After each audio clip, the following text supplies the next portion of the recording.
In October, over 850 experts, including yourself and other leaders like Richard Branson and Geoffrey Hinton, signed a statement to ban AI superintelligence as you guys raised concerns of potential human extinction. Because unless we figure out how do we guarantee that the AI systems are safe, we're toast. And you've been so influential on the subject of AI, you wrote the textbook that many of these CEOs who are building some of the AI companies now would have studied on the subject of AI. Yep. So do you have any regrets?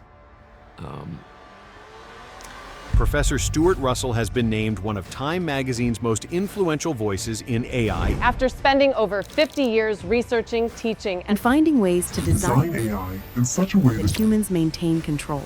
You talk about this gorilla problem as a way to understand AI in the context of humans. Yeah, so a few million years ago, the human line branched off from the gorilla line in evolution. And now the gorillas have no say in whether they continue to exist because we are much smarter than they are. So intelligence is actually the single most important factor to control planet Earth. Yep. But we're in the process of making something more intelligent than us. Exactly.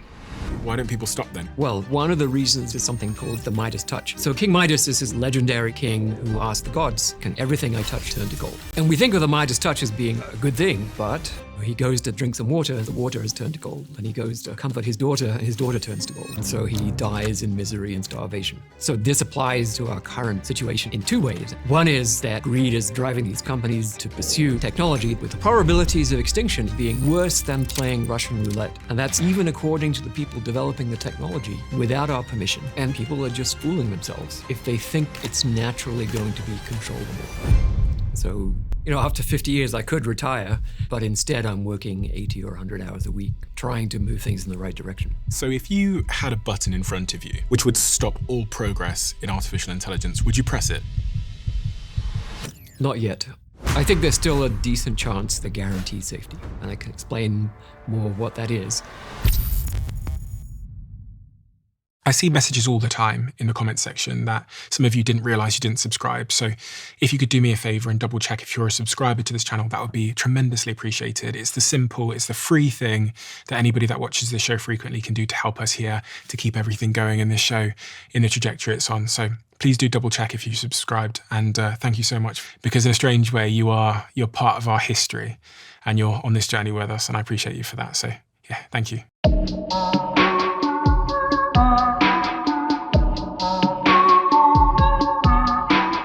Professor Stuart Russell, OBE.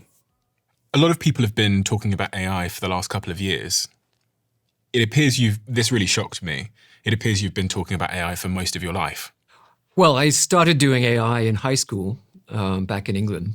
But then I did my PhD starting in '82 at Stanford. I joined the faculty at Berkeley in '86. So I'm my 40th year as a professor at Berkeley. The main thing that the AI community is familiar with in my work is a textbook that I wrote. Is this the textbook that most students who study AI are likely learning from? Yeah. So you wrote the textbook on artificial intelligence 31 years ago.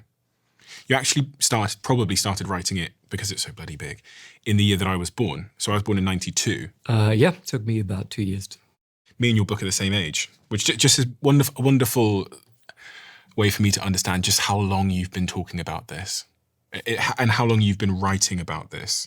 And actually, it's interesting that many of the CEOs who are building some of the AI companies now probably learnt from your textbook.